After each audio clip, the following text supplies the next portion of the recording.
In episode 131. I always had this image of non-binary people in my mind of being like fuck the status quo. I'm gonna do what I want. Like, I don't give a shit if makeup's for women. I'm gonna wear it as a guy. I'll have a beard. I don't give a fuck. You know, like that kind of stuff. I always thought of it as like sort of like, yeah, take that. Like, ultimately, what I've learned is most people who care about you do not care like what you do with your life. They just want you to be happy. I'll have that, and I got my ears pierced, and I'm like, some people may interpret that as, 10 years ago, I'd be like, people think I'm like this or that, and now I'm like, so what? Yeah. So the more I understand myself, the less I care about what other people think. Welcome to the CrossYaas Podcast, the podcast that still says yes to everything related to cross-dressing, sexuality, and gender. It's me, Giselle Mirasol. I cross-dress sometimes. I consider myself transgender under the transgender umbrella, and I will be your host and guide into this bizarre but lovely world of cross-dressing, sexuality, and gender. Help support this podcast by going to our website, CrossYaASPodcast.com, and click on our Patreon links that we've got so you can enjoy some of the bonus stuff. You can chat with me, Sierra, Claire, and other wonderful CrossYaas members of the CrossYaas community on our CrossYaas confidential Discord, which is also available on our website for even more support. And finally, if you enjoyed Claire's story and you have your own personal story that's cross-dressing, sexuality, and or gender related, but you're worried because you don't think anyone cares, you're probably wondering to yourself, does anyone really want to hear my story? Well, duh, you know me and you know this podcast. The answer is obviously a loud frickin' yes! Hit me up, Giselle at CrossYaASPodcast.com, DM me on Instagram at CrossYaASPodcast, or chat me up on Discord, Rochi_Mochi #7325. I can't wait to hear from you.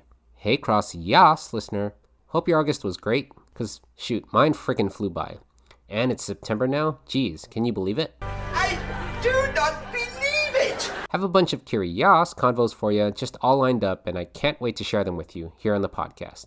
With this YAAS convo, I have Claire, a 31-year-old non-binary, genderfluid crossdresser who is an absolute delight.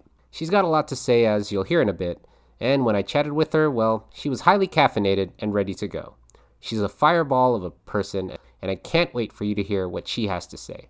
So I'll shut up and offer you the first part of my YAAS convo with Claire. Enjoy.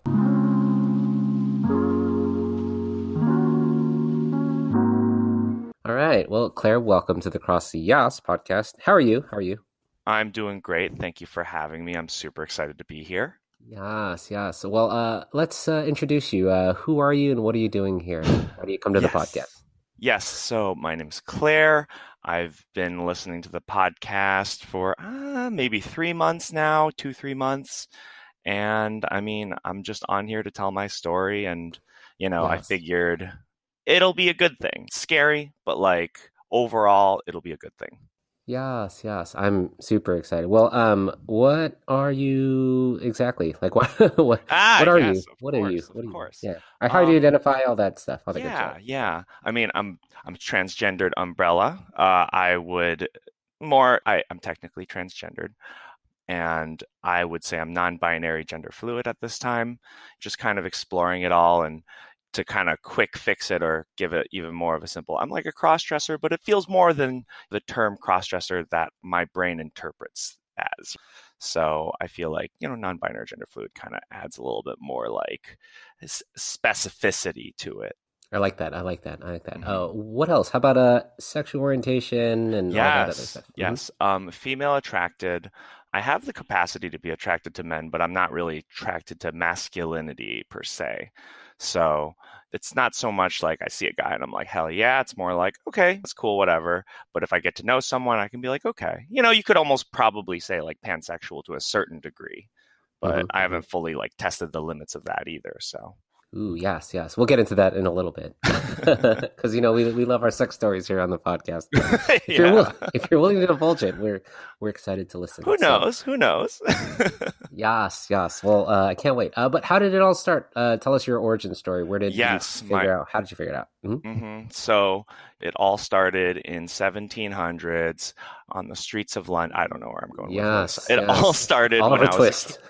young. I was young. I was probably going through my teenage phase, and I found things in my mother's closet, and I'm like, hey, this is kind of cool. Like, I kind of like this, but I shouldn't. And then that's where it all started. Mhm, Oh. Yeah, what exactly do you remember? Like you getting like, I don't know, punished It was for dressing up, or were you not so caught? much That sort of thing? that. It was Uh-huh. more like self-punishment. Because I'm like, ooh, these are like cool pantyhose or something. And I'm like, I enjoy them, but I'm a boy, and boys don't like these things, as I've been taught in the past. But I never got Mhm. like, I don't think I've been caught as a kid, but there's been a lot of like moments throughout my childhood of like, oh yeah, I have like some stuff on, maybe a little bit of my mom's makeup, and then I hear the garage open and I'm like rushing to get it off. Like it's it's one of Right, those right. things that you have a little bit of like PTSD from, but overall I've been pretty good. And I mean, to a certain degree, there's like a level of like neuroticism and paranoia that I feel like a lot of gals experience. And I mean, through that, I've been able to be like, okay, I know how to take off makeup very quickly and very effectively if I want to. So, hmm hmm was it a shame thing? I mean, were you ever oh ashamed of your yeah, cross dressing? tons of shame. Holy crap! It was there's a lot of shame attached to my dressing for the longest time, to be honest. And I would only say like probably in the past recent year or so, I've started to like shed those layers of shame and start to just be like, hey, what I like is what I like, and ultimately I'm not harming anyone, and I'm living my life less in line with society's expectations of me, and I'm living them for my own interests. Yeah, yeah. But what changed in the last, you said, year or so? Did something Yeah. happen for you Yeah. to get So, over it? yeah, let's see. Well, I was in a long-term relationship, lasted about 2 years. It was sort of this moment. I got into that relationship because it was sort of, it felt like the next logical step. And I met someone we were very compatible and we hit it off great. But, I, up until this point, was making sure I was able to tell my significant others about my dressing. And with this one, I told her, very, very early on before we started like officially dating, like right before we're like, oh, are we boyfriend, girlfriend, whatever. I let her know. And it wasn't the greatest, but she did her best to understand. And at that time, I was like, oh, I can kind of just do it in my own room and don't worry about it. And she's like, I don't know, it might, affect my image of you as a man. And, I got all that kind of stuff. And I kind of realized that sitting at home and just like dressing in your room is kind of fun for a while, but then it just becomes really lonely. hmm And hmm I'm very extroverted and I want to like go out and share this stuff, but there's a lot of shame tied to it. And ultimately, her and I ended up separating, and she encouraged me to go see like gender therapists and all that good stuff. And it's helped me at least understand myself a lot better. And after we broke up, I was like, oh, I'll move to like a new part of the city and I'm going to like get back on my feet, put myself out there. COVID hit. And so, Right, right, right. classic. We all have ambitions, and then COVID came in and hmm stomped those out. And so that was a great incubator for me to really kind of continue to dress up alone at home, but like with more investment in it, and to kind of figure that out and explore it a lot more, being, living by myself. And I had some friends like who were close in the area who I had come out to at that time, because I realized after my last relationship, I had the realization that I'm not going to be able to have a happy relationship until I figure myself out. And then once I'm able to understand myself, I think I would be able to re-enter the dating scene and be like confident and comfortable with who I am. And I think the approach that I'm taking, at least I'm always thinking about like how I would get back into it. And now I'm thinking like, well, it's congruent with me. It's part of me. I don't have any shame. I don't have as much shame left with it. Maybe there's like a small inkling of it, but just to put myself back out there and just be like, yeah, I mean, you get a 2 package, you get a little of this, a little of that. But they're of the same person, and you get what you get, and this is what you get. And before, I used to see it as like oh, I cross dress. Now I'm like, yeah, I cross dress, and that's cool. Yeah. And I know a lot more about random little things for that women have to do to get ready. And I understand makeup a lot better, and I understand color and dressing, all that stuff a little bit better than the average person. And so, I mean, if someone doesn't want that, that's fine. I'm just going to be myself and be my best self. And, whoever comes and seems to be cool with that and likes it and likes me and we are compatible, I'm all open for that, Yeah. I have no idea what your question was. I just sort of kept talking. So perfect. I was like, keep going. Take me there, Claire. Every time. I'm like, yes. What else? But so are you actively dating? Are you looking to date, and how are you bringing up the cross-dressing? And yeah. I wouldn't say actively dating. I know right now I'm not really ready for a relationship. I still have a little bit more exploration to go through. But I mean, I did do a little bit of dating. Maybe about before I just moved. I just recently had a big move, and I moved over to Portland. And Portland is awesome, but also, I mean, no, there's no but also. It's great here. If you want to be able to feel comfortable walking around dressed or anything like that, Portland seems like a great city. But also keep the population low. We want to keep rent prices low here. But good luck. Good luck. Yes, exactly. Shit, what was your question? So you're not dating, it sounds like. Not dating currently. Dating. I did do a little bit of dating prior to moving here, but once I really sort of honed in on I'm going to move, I stopped kind of looking around. But through the dating back before I moved, I had, dated a couple people, and then one of the relationships didn't flesh out, but she wanted to remain friends. And, I kind of thought about it, and we didn't really get too far into that whole dating period to make it weird. And I'm like, the only person who will make this weird is me. If that's really, as long as I'm like, okay, I can acknowledge that this was a thing and it didn't work out, and that's fine. I'm not attached to the outcome. So, I was, we remained friends. I came out to her, and she was really cool and supportive and wonderful. And she's helped me a lot in a pinch. And I've met some wonderful people through her. And another one I had dated, I kind of talked to maybe the third date. I mentioned it, and she seemed cool with it, but she didn't really ask too many questions. And I think right before I was moving, I had met someone just on the street, and we were just chatting, and she was in the neighborhood, and she was nice. And I kind of revealed it to her on the first or second date, and she seemed really cool about it, but ultimately that didn't go anywhere because I was going elsewhere. Yeah, because fine. You moved far. Yeah. You moved across the country. Do you want to talk about how that was? Yeah. So I moved from Florida to Oregon, so kind of the straight up diagonal across the U.S. I've been all over the freaking place this summer. So I drove through the Midwest. I drove through Tennessee. I drove through Oklahoma, and then I stayed in Colorado for a little bit.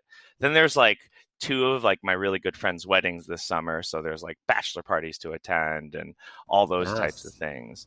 And, the drive through the Midwest was no offense. I grew up in the Midwest. It was okay. I was been there, done that, seen it. Then I stayed in Denver for a couple weeks with my friend, and actually flew back to South Carolina for his bachelor party. And that was a cool experience. I mean, this was me sort of dipping into more of my gender expression and stuff, but yes. It's just small things. I mean, I didn't dress up for that bachelor party, but, I had my toes painted and stuff, and no one really even no one ever said anything bad about it at all, or even commented on it. Everyone was just really cool and treated me the same, but they didn't know the whole scoop. It was just, were you concerned? Were you a little bit, yeah, because it was a high testosterone group, but all of them are very, very boys, but they're all very, very nice and super wonderful. And I actually learned a lot from them in terms of how to, balancing your masculinity. Because while they were very, very broy bros and did a lot of silly things that, boys will be boys kind of will do, they also had this level of emotional vulnerability that they were not uncomfortable with sharing. And, there would be moments where they would really dip into the wholesomeness of things.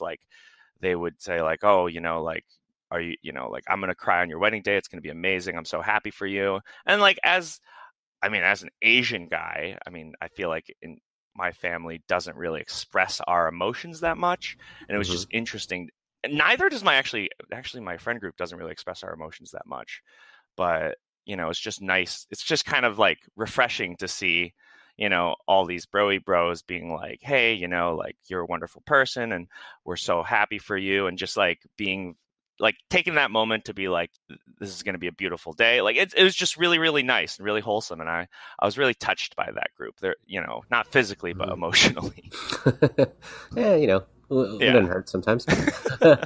But you actually did dress, though. I remember we FaceTimed you while we were all drunk. Yes. Claire, we're like, oh, shoot, Claire's Claire. What was that like? What happened? What exactly happened? Yes, that's a fun story. So when I was in Colorado, one of my friends, she was having a bachelorette party and they needed a couple people to fill.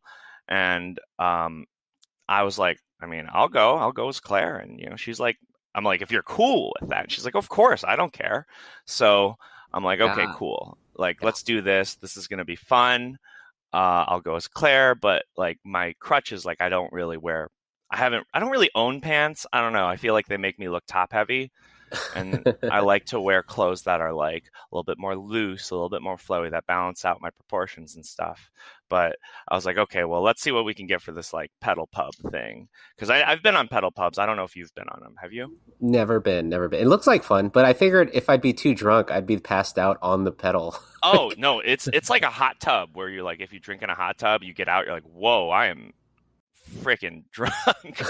Like it's kind of like that because you're pedaling. It's kind of like a genius marketing idea because you're like, all right, you bring them music, you bring the alcohol, you power our pub, and we'll bring you to places to buy drinks at. And I'm like, okay, sure. Okay.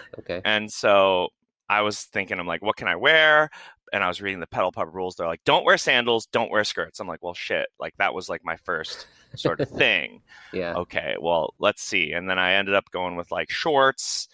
So I actually had to tuck a little bit for that because, shorts are pretty like form fitting. And I went with like some kind of like some top.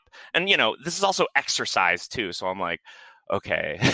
Like I had to like think this through of like, okay, I don't want to be like sweating bullets. But it was thankfully like a cooler night that night.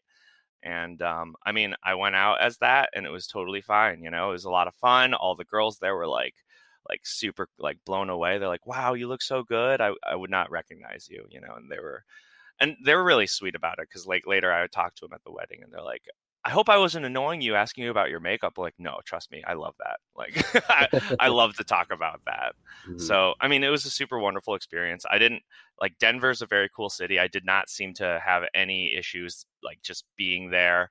I remember we were just hanging out on the sidewalk after, and the girls kind of went off to do their own thing. And I was with my buddy, who I was staying with. And we're like, okay, let's like figure out a way to go back home. And like people would just come up. And we also had a cooler with us and they were like talking to us, but no one was like, oh, like, whoa. No, there was no like weird reaction. It was just like, cool. And I wasn't super concerned about it, but I was just sort of like, I think it's always in the back of your head, And yeah, so, it was a wonderful experience overall. And I'm like, I have some good pictures from that night. That was a good night. Yes. I know we FaceTimed you. Though, yeah. Oh, we did too. No, we FaceTimed while you were out, and we were like, "Wait, we're wasted." No, you're wasted. we're all wasted. It was a good time. That was a good time. Yeah. Yes. You know what? We have a lot in common. I know when you first reached out to me, you're like, "Wait, you're Asian? Wait, I'm Asian. Wait, you're in the health field? Wait, I'm in the health field." Like, what? Yeah. I did have a question. You talked a little bit about being raised in an environment, because you're Asian and I'm Asian as well, where we didn't really share our feelings. A lot of families, even not just Asian, don't share our feelings. But what was that upbringing like, and how did that affect kind of your gender identity as coming out? Yeah, I think that when I say like don't share our feelings, it sounds like I lived in some sort of like robotic household. No, like I love my parents. They did a lot of like, they've given me a great life. I've been very, very privileged to like have them as parents. They're kind of old school in a lot of ways, but they've provided a lot for me, and I'm grateful for that. I just think that, their understanding of gender expression, gender identity, sexual orientation, all that stuff is very dated.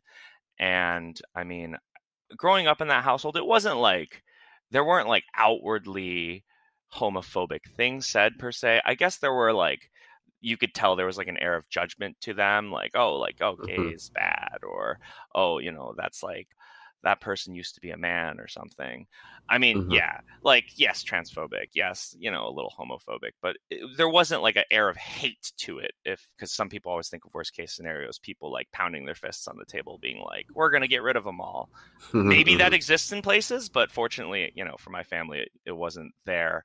But there was always this understanding of like, men are supposed to be men, whatever that may be. And so I was always sort of like the rebel in a lot of ways with my family, because they would say, this is how it should be done. I'm like, why though? That doesn't make sense. And it was just hard, because like when there was arguments, even now in my adulthood, I'll notice, like, if I ever get into an argument with like a significant other, it's crazy how much I'll like try to like, I'll see like my own sort of argument patterns from my own parents. Not saying I'm blaming them. It's just, it's just how you start to notice things. And it's just hard, because it's in a relationship, you need open communication. I think like that's huge. And like for the listeners out there, like when it comes to like telling your significant other when like about your dressing, the earlier the better. I know everyone says it, but it's true, because if you don't, they sort of have this understanding of like, oh, they've been hiding this from me this whole time, they've been lying to me, and it's like a big breach of trust. And like in an Asian household, it's just sort of like, if something's uncomfortable, you just avoid the topic until until you forget about it, which is something my parents do a lot of. And so I've been much more proactive about these things. And I mean, I can talk about this too. My coming out experience with my parents was please something uncomfortable, but like not. I mean, it was uncomfortable, but like I'm glad I did it. Ooh, so, and what was it like? What exactly happened? We want to know. So I was gonna move. And so I'm like, all right, before I move, I should like go see my parents. COVID was going like raging, but it seemed to like the numbers seemed to dip down for a bit before like Delta came in. And so I was like, okay, I'm going to fly home briefly. And I made sure my parents got their vaccinations, Nice. Well done. Good I was job. like, you need these. And my parents were like, oh, they're always one to be like, it won't happen to me. I'm so healthy. I'm like, no, don't be stupid. And so I went home to visit them, and I planned it for like a week. And so I went back, and we had like the first day back. It was great, catching up, like just kind of like old times. And like I wanted to tell them. And at this point, I'd already come out to like a ton of my friends now, like close friends and stuff. And it's always awkward coming out, because it's like never quite relevant to the current scenario or situation.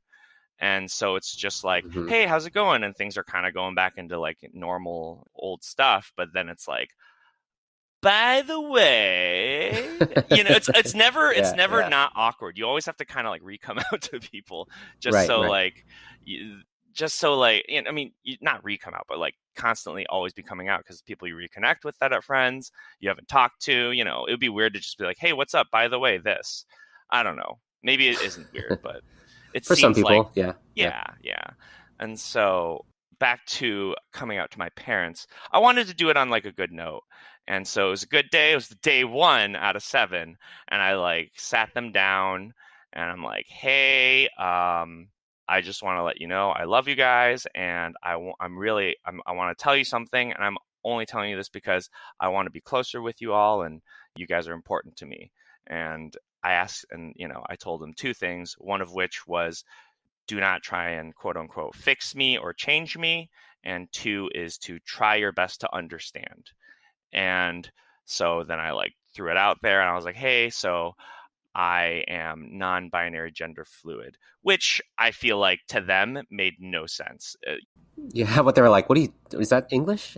yeah. I feel like the analogy I always use is, I feel like I was trying to explain physics to someone who doesn't even know math.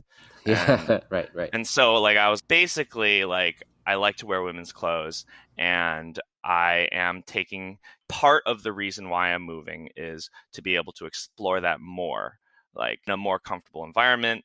That wasn't like the only reason. There was many other reasons. I had like one of my good friends lived up in Portland. You know, I had a new job up there. You know, I just needed to change of pace from Florida. Florida was just kind of crazy for me. You know, I have lovely people in Florida that I really, really love and admire. And I do miss them dearly, but I was just excited to kind of start a new chapter of my life.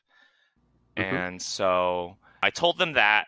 And once it was sort of settling in, it's very strange, but I mean, I kind of expected, I you know, knowing my parents are from a conservative background, I didn't expect to get their like undying approval of like, we love you for who you are. You know, From my an Asian therapist family? my therapist told me that too. They're like, don't expect like hugs, rainbows, like, you know, everyone being like, we love you for who you are. Like, I'm glad he told me that too, because I was like, okay, that's good to know.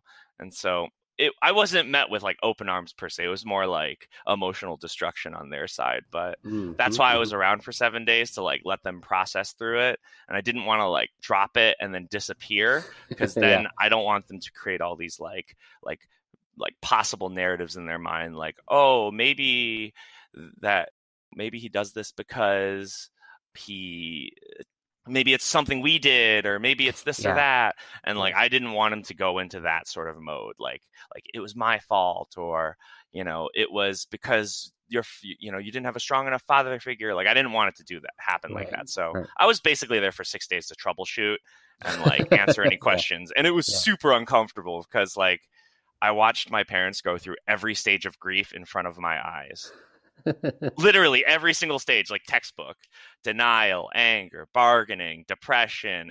I didn't see full on acceptance, but I think they still, like, the overall message is they still love me, and they want me to try and figure this stuff out.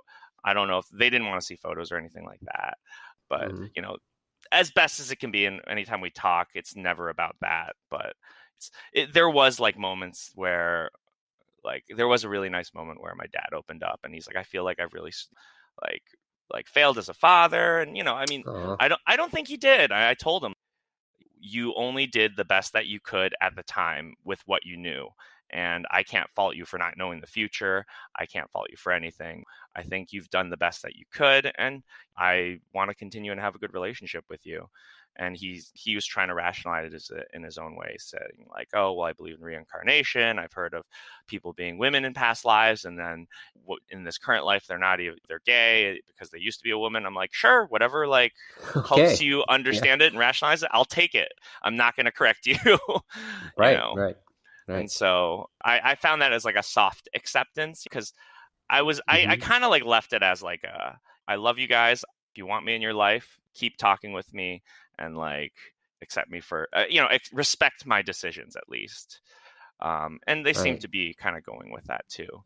And yeah, it's been fine. You know, they don't really breach the topic, but they did tell me not to tell any of my family because they were so scared. Like, I mean, it's crazy. I heard basically, like, I heard my mom kind of go through every like paranoid, anxious thought I've ever had in like my life, of like, well, I hope I can find someone who will accept me. And then it was like, then she's like, well, maybe you should, like, if you're dating people, you should like start dating them, get into a relationship, and then tell them. And I'm like, I've been there, I've done that. Have you tried stopping? Yes, I have. Like, stopping. Nice.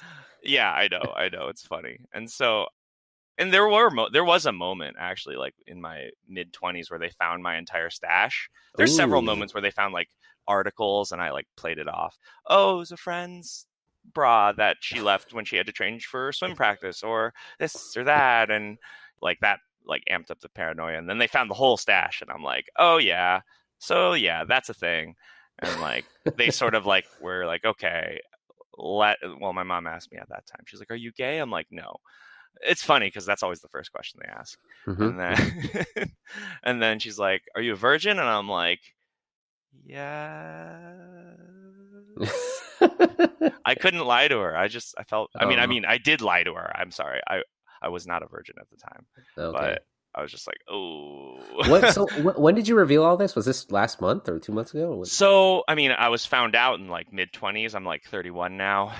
I revealed this to my parents probably like a month and a half ago, maybe 2 months ago. Oh, wow. Okay, so they're still processing it. They're probably still processing it. I need to send them some information. I've been kind of like lazy on that, but yeah, they're still processing it. We don't really talk about it too much, and my parents aren't great with criticism, but I did tell my brother, and it was beautiful because it was my brother and I have never been super close. He's like 6 years older than me. He's always kind of like been more stoic than me, and we never had the best relationship. We always kind of butted heads, and it was just funny because we're older now. We can like put things aside, and we're not like best of buds, but like brothers and or siblings or whatever, and we love each other. And I went to stay with him briefly for one night going to this wedding, and I told him and his wife at the time, or I mean, no, he still has that wife. I don't know why I said at the time. I was like at the time. That was fast. Yeah. I told them, and it was funny because in my head, I was like, well, my brother lived in New York. I don't know a ton about him, but like he seems more educated in those regards. Like maybe he'll understand. I don't know. And it wasn't really met with open arms, but it was more just like, all right, that's fine. Would you prefer me call you anything different? Like, what are your pronouns that you prefer? Would you like to refer to you as a sibling?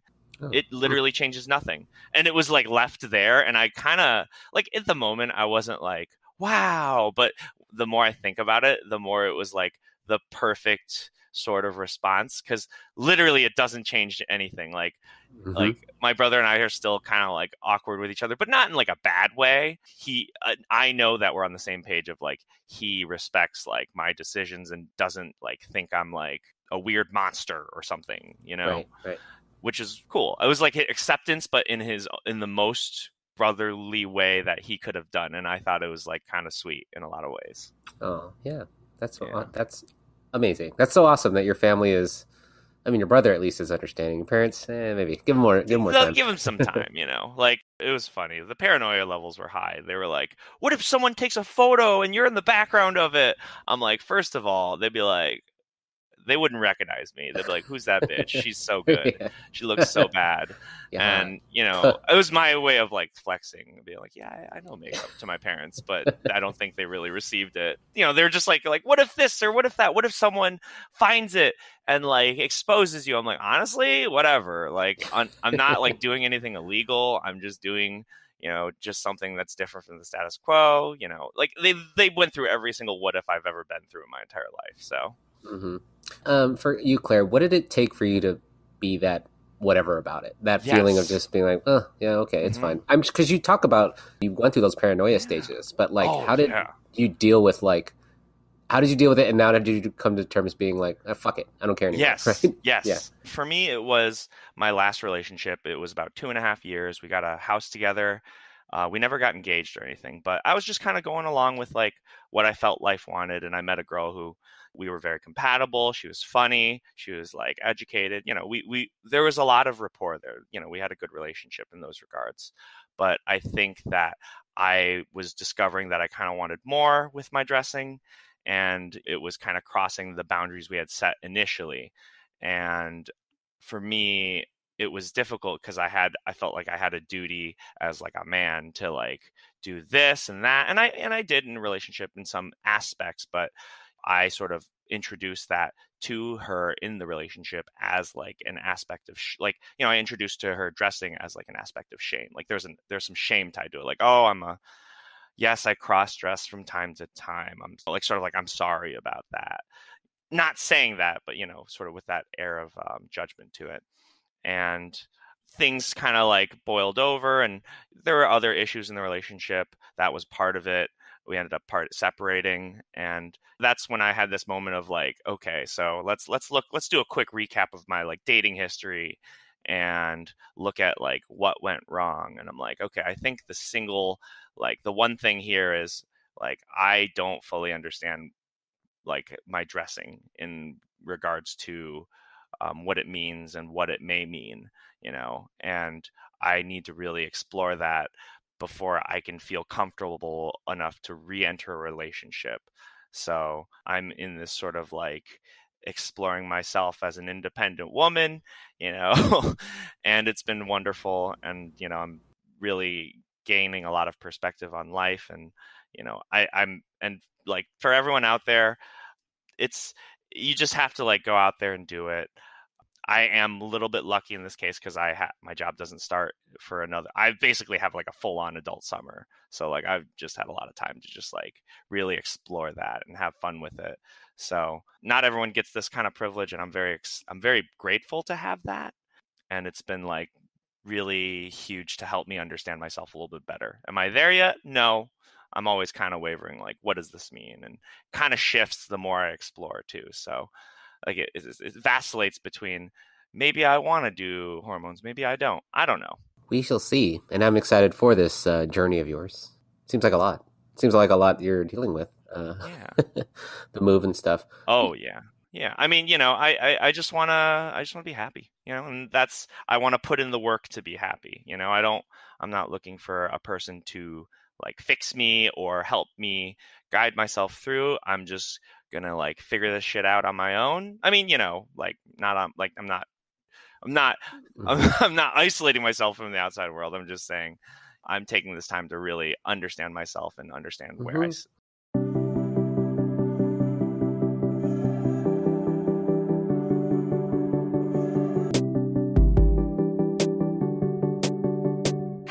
Mm-hmm. And you talked about shame. Did you ever do the purge thing? Were you ever a purge girl? I've actually never purged. Okay. Why not?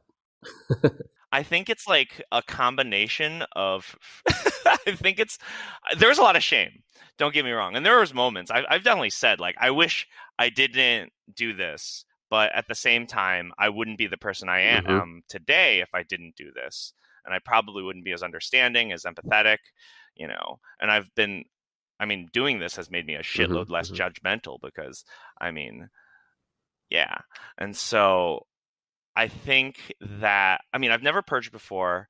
Like, I'm very like lucky that I haven't. I think it's a combination of like frugality because I'm like, I don't want to throw all that shit away. Like, I paid money for that. and I've given things away, but I've never like thrown things away that I was like out of shame or like self-disgust or anything.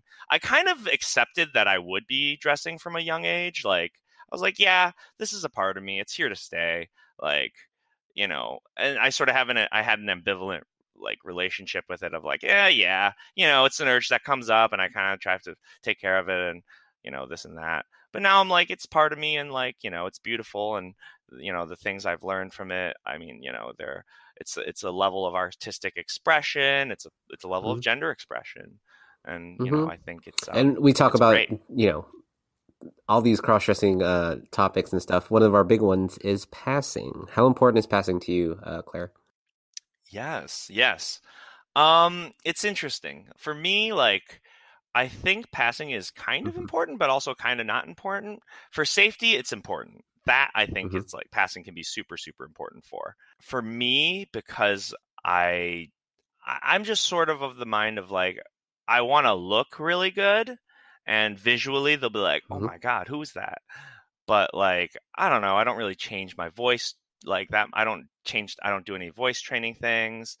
Maybe I'll change up my speech patterns. I don't know. It's not anything conscious, but I do get a little bit of a kick out of like, one example is like when I went out with my friends one of the first times, I'm dressed up and we're at like a gay bar and stuff.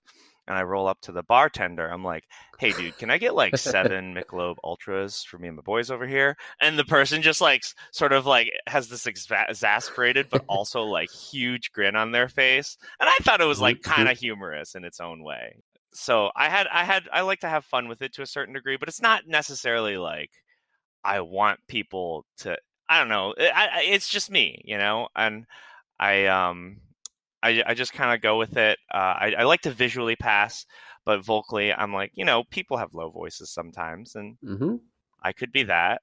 or I could be just a guy wearing a dress. I don't know. Well, it doesn't matter what people really think. I'm just doing me. If it threatens my safety, maybe I'll have another thought on it, because that's a real big concern for a lot of people too. And have you had experiences where you felt threatened because you were Claire out in public? Or to be honest, not really. I don't think so. I mean, I've been like kind of like I'm always kind of on edge of like, okay, if someone like tries to call me out or this or that, how would I react? And I don't know. I've never, like, how would I defend myself? How would I react if someone tried to do that? And like, I haven't had any like heckling or anything. And I don't know how I would really. I think someone said it in one of your past podcast episodes where they're like, oh, that's a guy in a dress. And I'd be like, yeah. Yeah. Of course. like I to sort of like put it like, I'm not going to give them the power to show that they've been like, oh, I got under their skin, because that's what people want. They just want a reaction and they want to be bad. But I mean, I haven't had any issues with that. All I've been met so far is with positivity. But I also don't like get dressed and go shopping. I know a lot of people do like lifestyle stuff, like I'll get dressed and run errands or this or that. I don't know. For me, it's like getting dressed and going to a friend's house or going out is kind of what I will dress for. In quarantine, I just get dressed and just, be like, I'm cute, and take photos of myself. And, or go to a friend's house, but that's about it. It's never, I don't know. I think like going shopping would be kind of fun in that, but also like I sweat easy. So I'm like, but likewise. I don't want to. Yeah. So I have done it one time where I was dressed, but I was out. It was actually the drive when I was on my road trip, or not road trip, but my move across the United States. I did dress for the last leg of it. So I was moving to Portland, but I went to Seattle first to see some friends. So I drove from Montana through Seattle dressed, and that was an interesting experience. I kind of figured like this will be new, and there's always that underlying paranoia of like, what if I leave my hotel room and run into someone? And that still exists, but it's a lot less so. There was that moment of like, where do I pee when I was in Montana? Ooh, where did you pee? Oh. What happened? I peed in the bathroom that was single use. So I just peed in the women's bathroom. I feel like peeing in the men's bathroom invites a lot of criticism and stuff. But I went to the women's bathroom and it was single stall use only. But I'm just trying to pee. I'm not trying to perv. That's what the whole debates are about. I'm so like, stupid. That's crazy. So stupid. That's silly. That's so silly. So silly. Yeah. Actually, let's talk about dysphoria. Have you ever felt any gender dysphoria as being your male self? And then you've like, when you're Claire, you're like, oh, I wish I could do this all the time. It doesn't sound like it, but I don't know where you're at. Not too much. I actually was thinking about this the other day. And I mean, I definitely have like a stark memory when I was younger of being like, I wish my nose was smaller. I have no concern about my nose currently. It's not even like a self-image issue. I'm like, whatever. It doesn't even like register in my concerns. And I remember actually for a little bit, I used to think my legs were like too muscular. I've always had like muscular legs, naturally muscular legs, lucky in that regards. But I used to think like a very slim, slender leg was like very, very cute and stuff. But I've gotten like so much compliments and so much good feedback on my legs that I've like sort of embraced it. And it's gone from like, oh, they're too muscular to like, people are like, yo, people like are into this. So I'm like, all right, I'm not going to like complain. So like, I haven't had a whole lot of like dysphoria with that. But yeah, I mean, no overt, like I wish this was different. More like less dysphoria, more euphoria of like when I'm dressed up, I'm like, wow, like, and like, it's like, it feels like this, it's almost like sort of like this excitement that comes from like within of like, oh, I look so good. And like, you can't stop smiling. And it's not like when I take it all off, I'm like depressed or anything. I'm like, I really like my male self a lot too. I've put a lot of work into it and I'm like happy with where I've gotten to. When I say work into it, not like working out. I do work out sometimes, but like more like, just I put in the work to like put myself out there, be more social, find my own sort of style and stuff. And I like that, but I definitely like I kind of get like really excited when it comes to like, picking out an outfit or thinking about what makeup I'm going to wear. Like, I don't know, it's just like super fun and like, it's kind of exciting. It's cool to dress for an event. I think that's like such a fun thing. Yes. So let me ask you this. Have you ever had thoughts of transitioning, either socially or medically transitioning? Oh, hell yeah. So many, I mean, I think it runs through a lot of people's heads of like, do I want to, do I not? I don't know. Like, and I think about like, how would people react? And, I've already kind of like sort of socially come out as non-binary gender fluid to like a majority of friends. And it's not changed any dynamics or changed anything. It's actually probably opened up more doors. And in terms of like, I've thought about like, well, if I do want to like medically transition, I mean, I think all of the people that I've told, minus my parents, I don't know, maybe would be like very much like, okay, like they wouldn't care. Like ultimately what I've learned is most people who care about you do not care like what you do with your life. They just want you to be happy. Obviously if I'm like, I'm going to try like hard drugs, maybe that's a different story. Like they make me happy. No, it's a different story. It doesn't work like that. I'm not trying to compare this to hard drugs either, but I think they would be fine with that. It's just sort of like a matter of like me trying to say like, do I want to, do I not? And it kind of wavers between like, maybe not. Like I'm definitely interested in the transformation process of, being on hormones, but like, I don't know. I'm also like a very, like if I'm going to buy something, I'll do a shitload of research on it. Even if it's like, sometimes I'll be like, why am I researching this? This is like insignificant amount of like all this is not going to change my life of any sorts. But sometimes I'll just like delve into a whole like, hyper focused like research spiral of like, okay, I found this is the optimal flushing plunger device for my toilet. Like, so like for the thought of like, do I want to transition? Do I want to be on hormones? Like, that's like a big thought of like, I don't know, maybe not. I'm not sure, and like what things of my current life am I going to miss? What privileges am I going to miss? Can I live without those? Like that kind of stuff. It's constantly like shifting back and forth. It's like, sometimes I'm like, oh, maybe. And other times I'm like, maybe not. It's everyone's unique in their own sort of, in their own journey. So like, I think it's just part of it. And I'm giving myself the time to like try and figure that out too. So. And you talked about your ex asking you to see a gender therapist. Did you ever see one? I did. It was actually a wonderful suggestion. Like we're on really good terms, and she didn't want to see it per se, but she wanted me to be happy and she wanted to support me, and like that was her way of being like, you really should go get this figured out, because she saw that I was having issues with it. And so talking to the gender therapist was helpful. It kind of helped me be like, okay, well, it helped me have a better relationship with my dressing in terms of like detaching shame from it. It helped me kind of understand what at least where my interests lie. Just because I have been dressed and been with other people who were dressed, like, does not necessarily make me gay or anything like that. Not that being gay is a bad thing. I think everyone's a little bit gay, but some people are just like afraid to admit it. And so I think it was overall very helpful. And, it wasn't like every week I was doing it. It was like every month or so.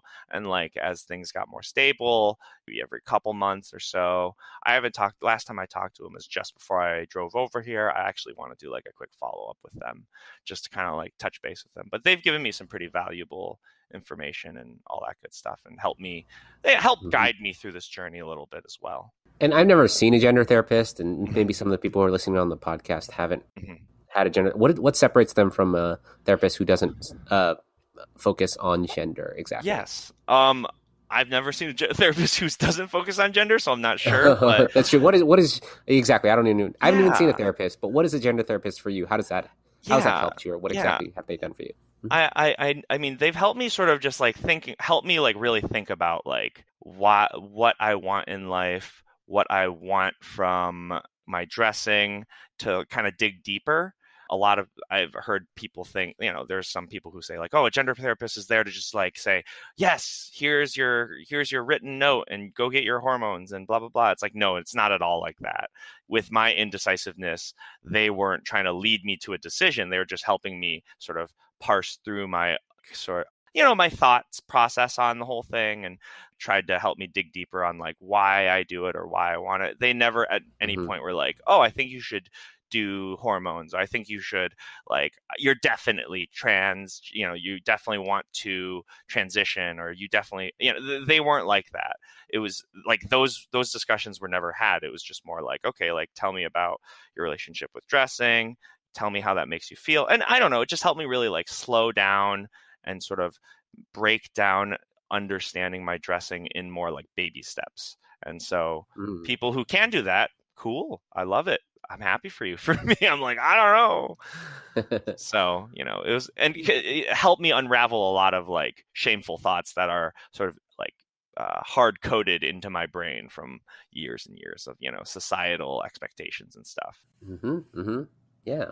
I'm so glad you're able to talk here. This is basically a therapy session for people who don't basically, but not legally. Yeah, exactly. Nor should we call it that. But yeah, it's good to talk things out, because talking reveals a lot about a person. And I don't know if you're willing to reveal it, but do you want to talk a little bit about your experiences with, you said you've met up with crossdressers. Yeah. What does that mean? What did you do? So, I mean, I've met up with other crossdressers in different ways, sometimes for like sexual encounters, just to kind of like explore it. And I mean, and I think I like to get to know people too, just kind of get their perspective on things, their relationship with their dressing. And it's not like all the time, it's here and there. It's just, sort of like sprinkled throughout my life. And, they've been fun and they've been fine. And some have been good fits. Some haven't been good fits. There aren't like necessarily terrible stories like that. Wait, like literal fits? Or no. More like, we mesh well, or, I think probably some of the people I had seen like earlier into my dressing probably didn't contact back due to like shame and like that kind of stuff. I did like I did kind of get into this like moment of I want to give back to a certain degree. And during COVID, I had like friended some cross-dressing folk that I had met online. And I had a small gathering of like 3 people, and it was orgy? Actually non-sexual encouners. Oh, interesting. Yeah. A non-sexual orgy. What does that mean? There you go. Yeah. If you call orgy a function, a measurement of people, maybe we had. There were measurements of people for sure. There are definitely measurements of people. Yeah. No, but it wasn't an orgy, but it was nice. It was like almost like kind of like, it was just like a small gathering, because some of these girls were, one of them was they were married, they were from a different country, and like they wanted to do this, but their wife didn't know, so they had like a storage unit and all this and that. Where another one was like probably just a little younger than me, and she was just kind of getting into it, kind of figuring out what she likes. And I invited them both over and said, you can get ready at my place, it's cool, we'll hang out. We had some drinks, and I mean, for them it was like their first time going out or just being dressed in front of anyone else besides themselves. And like I felt like it was nice to be able to give back in that regards. And yeah, there's some great gals. It's just like I wanted to do something and give something back, because I mean, there's not a lot of support for, I mean, there actually is a lot of support for us gals out there, but it's hard to come by if you don't know where to look. And what was your first ever like resource that you looked for help? Yeah. Oh my goodness. Let's think. Okay, let's dive back in the Wayback Machine here. I think like the earliest memory I have of like some sort of support site was you'renotalone.com. Do you remember that? Is that a Michael Jackson kind of thing? No, it's youarenotalone.com. And it had like some like cross-dressing stuff. It had some trans stuff. Like it was like probably early 2000s, maybe like I don't know. It was like one of the first sites I found.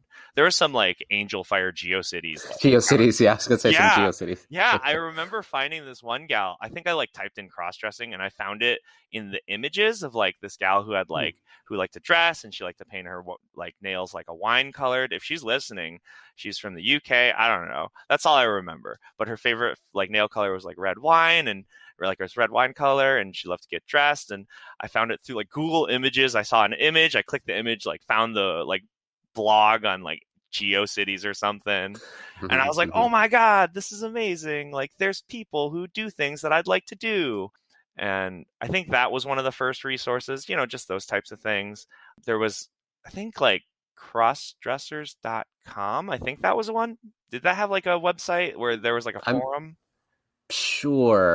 I'm sure there was some sort of like board on there. Yeah, maybe. Perhaps. Yeah. And like that was like cool. I got like a little bit, you know, I met some, like talked to some people on it. And then like the thing that kind of opened the floodgates was FetLife. Like I found that maybe about 10 years ago. I'm like, and it was like, holy shit, what have I stumbled into? You know, because it's a fucking wild ride. You go there, you're like, what the heck? And you know, I mean, it was cool because you find other people who do cross dress, and like I literally see it as like sort of like a Facebook type thing, but with all kinks. And I think to someone who doesn't know what it is sort of kind of crazy sounding at first, but it's like when I'm browsing these profiles, yeah, sure, I'll be like, wow, she looks great in that. But like other times, it's not so much like, it's less of like a Pornhub and more like a Facebook, to me at least.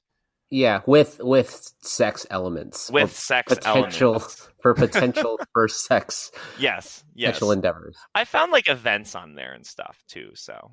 Did you go to them? Yeah. So back before I was in Tampa, I lived over in Michigan, and I had, you know, that's the website I found out like where are places that are safe to go, all this and that.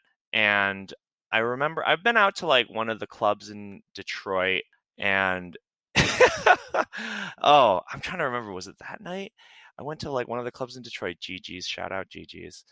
It's pretty cool. I've only been there like twice, and I think I went to like some fetish ball thing where like it was like a whole bunch of different fetishes of like, there was like people being like suspended from chains and people being whipped and people on fire, and not on fire, but getting, I don't know, flame play or something. People wearing dog masks, like BDSM stuff. Like, you know, it was a huge community of like everyone, and everyone there was really cool. And yeah, I went, wore this like cute white dress. I got this like, it was like an A-line type thing. I got this little chunky necklace for it. I thought it was cute. I mean, looking back, I'm like, fuck, what was I wearing? But like, we all progress through life and say, we all reflect back and be like, yo, what the heck? But I didn't know better at the time. And I think at the time I was doing pretty good.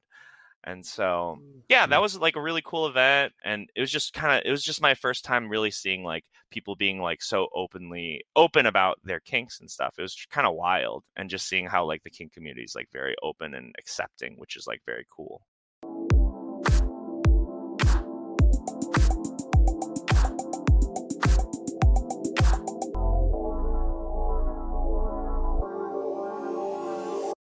So, Claire, is cross-dressing a fetish for you?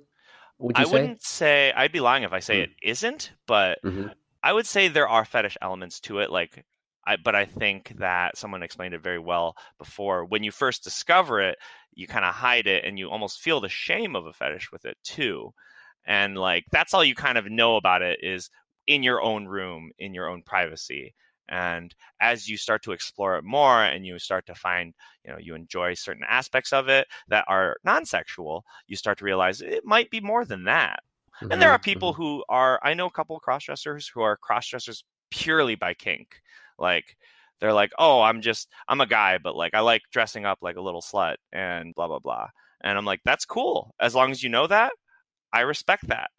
I mean, not even if you don't know that, I respect that too, but I wouldn't say that applies for everyone. For myself, it's like, yeah, there are elements of it that are, you know, like sexually exciting and stuff, but a good portion of it I've learned, and the more I've explored it, has become like something that is non-sexual, and I enjoy it more. And it's always been like a place of comfort.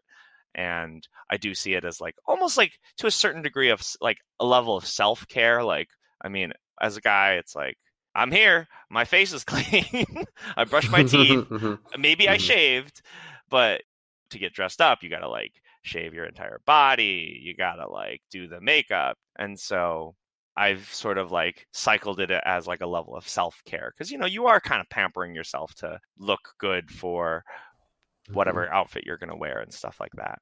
So do you only cross-dress as Claire in full, like you go full out, like you don't underdress anymore, you don't wear panties, you don't wear like, no, I'll do like little levels of like underdress. Sometimes I'll wear panties. Sometimes, right now I'm wearing like a dress and some heels just to kind of get in the mood. Yes. But I'm like, Yes. I have no makeup on. I don't have a wig on. My nails are painted cute.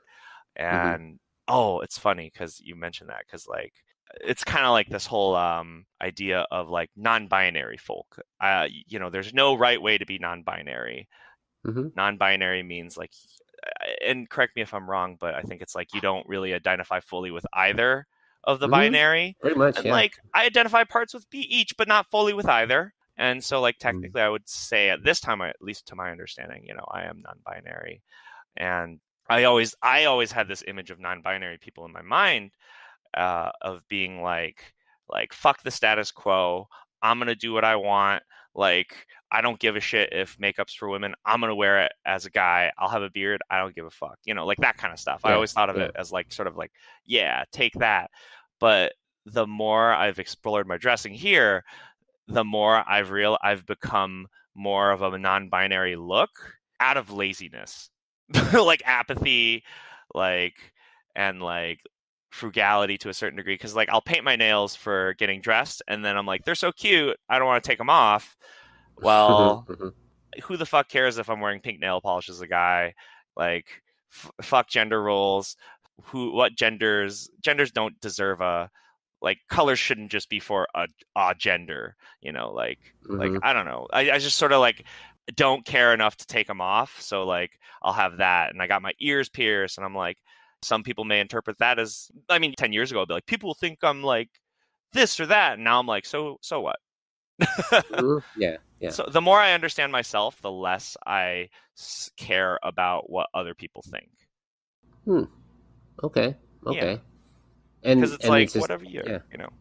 Yeah, and you don't care anymore, right? At this point, I don't care, but I am in like this sort of like, I do put out like the disclaimer, like I'm like in this adult summer where I don't have any like work ties, or at this present moment, you know, I have a job lined up that's going to start soon, but I don't have any like, oh, I have to be at work and can't wear this or that. You know, I'm actually considering, like, when I do start sort of just presenting more just the way I am now, I'll probably talk to HR, be like, what's your like whole policy on like nail polish? And I feel like Portland itself has a pretty good culture about like people having a level of expression. And I feel like people would be shamed for trying to shame other people for their own levels of self-expression. And so, I mean, at least from my understanding of it now, who knows? It could go horribly wrong, but I don't see it coming like that. I don't see it blowing up like that. So, well, I mean, you've moved all over the place, but you moved from Tampa to Portland now. And have you noticed other drastic change? Been there about a month and a half or so. Oh, yes. Have you noticed a lot of differences? Yeah. Huge. It's not as humid, but more on what we're trying to talk about is like, you know, I see people here.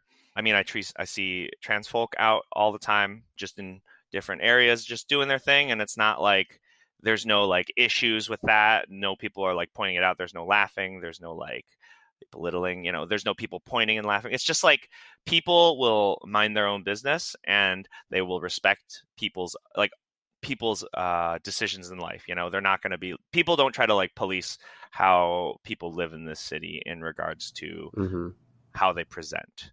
People are actually super good about it there too. So it's like, I mean, when I first came here, I met up with some of my work friends, and, you know, just a bunch of like just a bunch of nice dudes. We were on the beach and stuff, and I had my toes painted, and I was presented as a guy, and they're like, "Oh, I like your toes." I'm like, "Thanks." And then they like went and we discussed like, "Oh, I wanted to like paint my nails for Pride and to show my support and stuff." I'm like, "What? That's so fucking cool." And I feel like the reaction you'll get here, and the reactions I've had so far of just being out as a guy with pink nail polish on, have been very positive. People are like, "Oh, I love that color," and we'll just have a conversation about it, and like, it's very positive. I haven't had anyone try and question me, because that's always a paranoid thought of like, what if someone notices my legs are shaved and they're like, "Why do you have your legs shaved, huh?" Like, because that's what like our minds are always, at least my mind was always going through, like, what if someone notices my legs are shaved and they call me out on it and they shame me in front of the world? Like,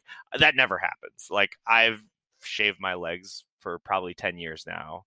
And I've gotten people to be like, "Oh, do you shave your legs?" I'm like, "Yeah." And they're like, "Oh, okay." They're like, "Why though?" I'm like, "I prefer it." And then it usually ends there. It never goes any further.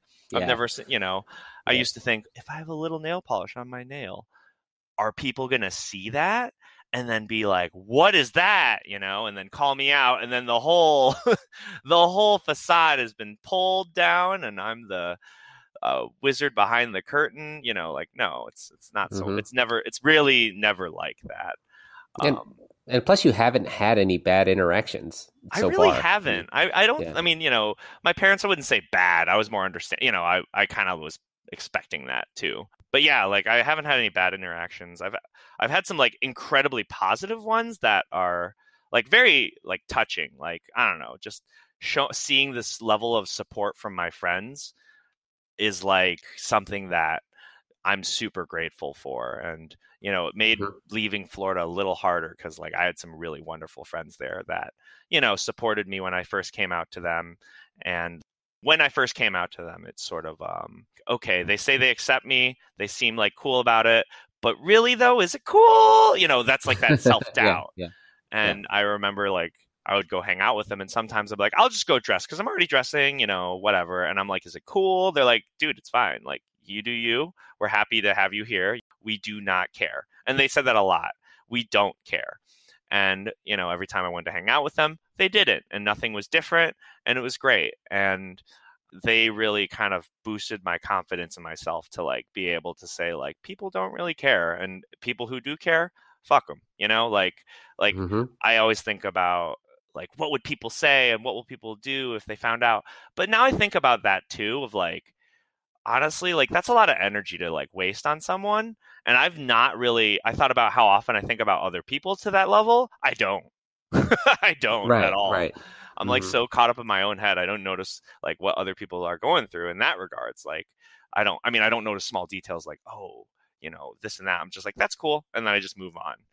And so, I don't think like, what do they do in behind closed doors? I don't care. Like, it's literally none of my business. And I'm just happy for them that they're able to be themselves and stuff. So having those friends like to support me kind of like leveled me up to face my parents as a final boss, in the sense of like, I don't care the outcome. I'm not here for their approval, that kind of stuff. So yeah, it helped me get to that point, and it's definitely helped me be more comfortable with myself, presenting as myself, and even just being able to discuss that, fully with people, openly with people, if that makes sense. Yeah. Are your friends just like cool people? Like, are these? I'm not going to be. Yeah, of course. Are they not? Okay. They're not religious, right? Like, are they religious people? Or are they just like open people? Are they like, where did they get this idea of just being free or being like, yeah, do whatever the fuck you want? Like, where do people find those people? Yeah, I mean, I think I've always sort of like been gravitated towards people who I feel like would be cool with it. I didn't like find them and like ask them that immediately, but I met these people through my grad school program, and there was only like a couple boys in that class, and there was a lot of girls. Sorry. Chick sounds kind of derogatory, but it's fine. Whatever. Yeah, I know. And we all kind of like bonded together, and we were cool, and we would have like, we were just tight knit. And so, I mean, a lot of my friends, I try not to be friends with people who I feel would be closed-minded or bigoted or anything like that. Just because, like, why? Why, like, why try and friend someone who ultimately wouldn't agree with you as a person? And I mean, not everyone has that privilege. I was pretty lucky to have them as classmates and then really, really great friends. And yeah, I mean, I don't know. They were religious, but like not super, super in your face religious, I guess. And at no point was it like, they never said anything, those weird things of like, oh, you know, like, maybe God did you wrong and that's why you're here, but we love you. Like, no, it wasn't like that or anything. Backhanded compliments. Yeah. It was all like very cool. I had a range of coming out reactions of when I initially, one of them was like, one of my friends was like, that's great. I love you. I support you for whatever. And like, it's not a thing. I'm happy for you. And I'm like, don't you want to ask me more questions though? Like, and I think about it more now. And I think at that time when I was first coming out, I just didn't want to be misunderstood or misinterpreted. And I just wanted them to be more like, you know, ask questions so I could be more clear about myself. And there's other reactions where one of my friends was just like very optimistic and like very curious and asked me a lot of questions. And I'm like, please probe, like ask me anything. I'm an open book. I want you to understand it. So I'm not like going home thinking that you're thinking I'm doing this or that. I want you to like understand this as best as you can. And they had a lot of questions and they were very curious and all that good stuff. And that was also a nice reaction. And I overall, like the reactions have been great. We still love you. It doesn't change anything. We're happy that you're able to share this with us. And I mean, you know, it's like the little small things that add up over time. And you're like, shit, I'm so fucking grateful for these people because they're just wonderful. And even like things of like, well, I mean, like I remember talking to my friend's fiance and she's like, well, she's also my friend too. And she was saying like how her husband, who was also one of my friends from school, was like, should I like call them like different pronouns? I hope they don't feel offended if I do like call them this or that. And I'm like, honestly, I never even thought about that. And I was not offended, but it's just really nice to see that level of like trying to understand and be more respectful of things that I might care about. And other people may. I was just, at that time, I was just like, I don't really care too much. And pronouns are really just how I present, and or if you're not sure, just say they, them. I don't think anyone would be offended to be referred to as like, oh yeah, oh that's them. Like, you know, I don't know if any cis het people who are like, I'm a he or I'm a she. Like, don't they me. I mean, that's just right.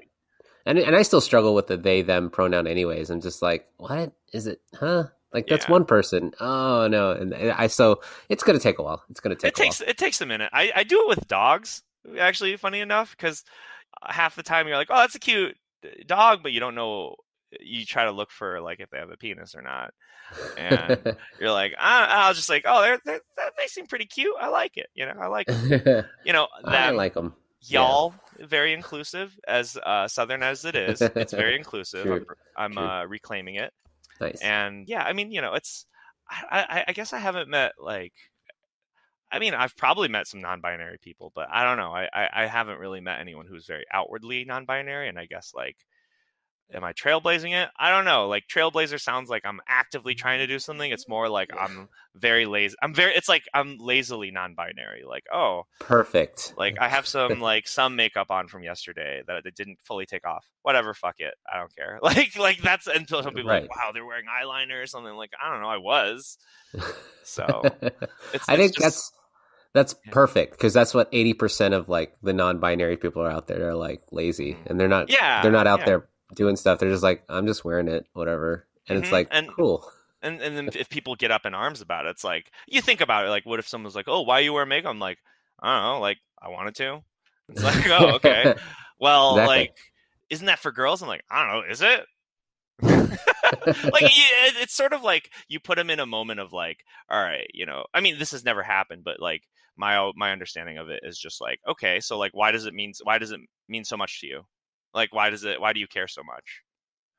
Right. You know, like that's the thing. Like, you know, obviously I always think of like weird scenarios where something that seems obvious might be like the opposite. So obviously if I was like on a stage play and I'm like wearing like this crazy eye makeup, they'd be like, yeah, you can't do that.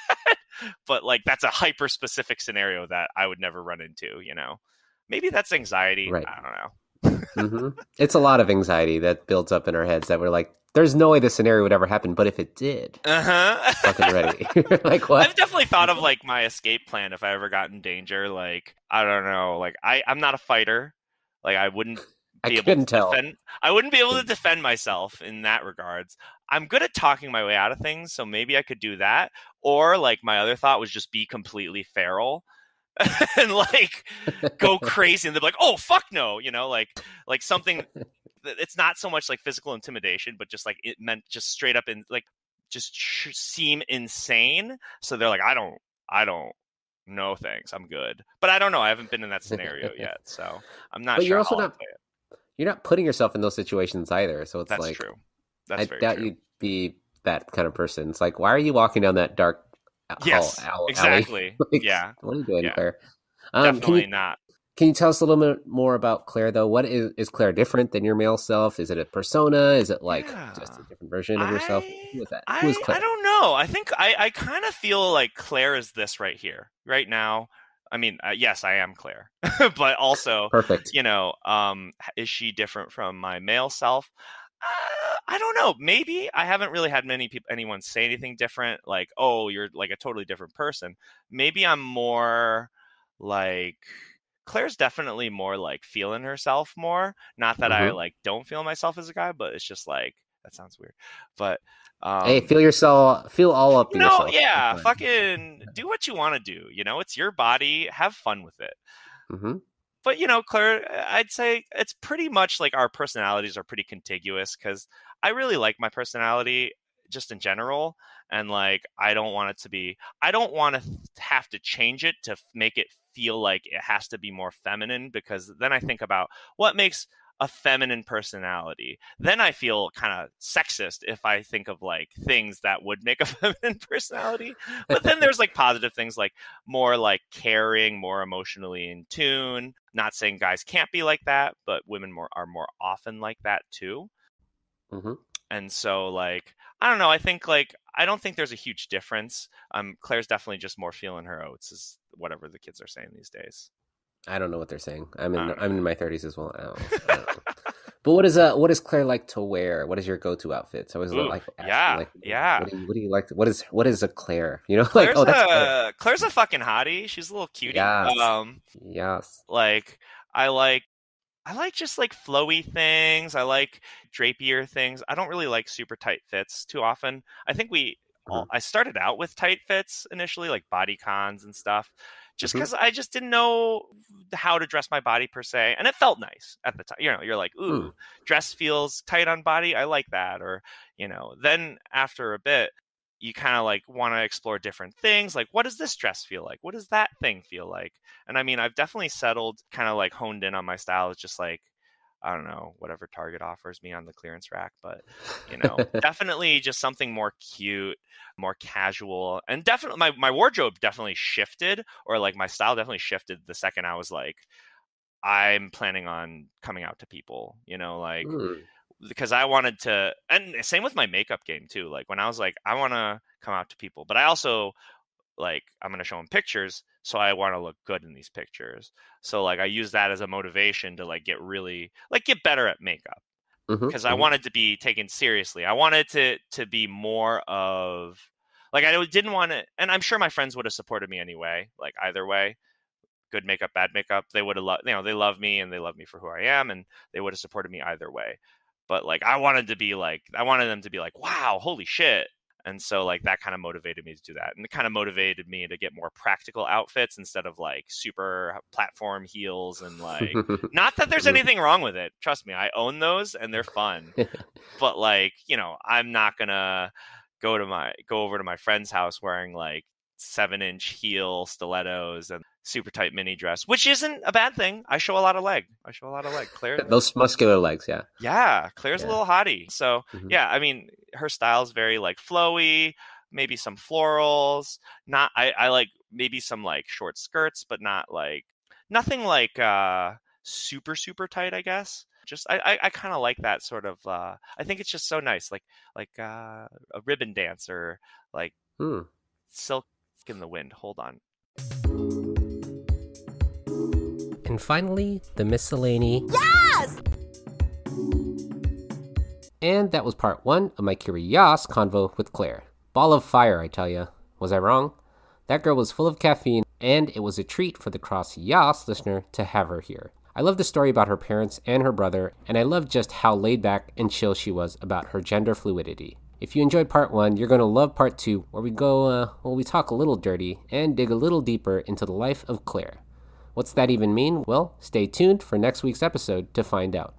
But that's all for this week's episode. Remember, when it comes to your cross-dressing, gender fluidity / sexuality, no one cares.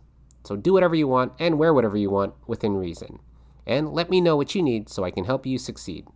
Hit me up, Giselle, at CrossYaasPodcast.com, and join our Discord if you haven't already by going to our website, www.CrossYaasPodcast.com. And don't forget, if you're loving what you're hearing, tell someone else about this podcast. I'd love to help others not only with my story, but with other people's stories as well. And until next time, keep it fresh, stay blessed, and remember, you're gorgeous.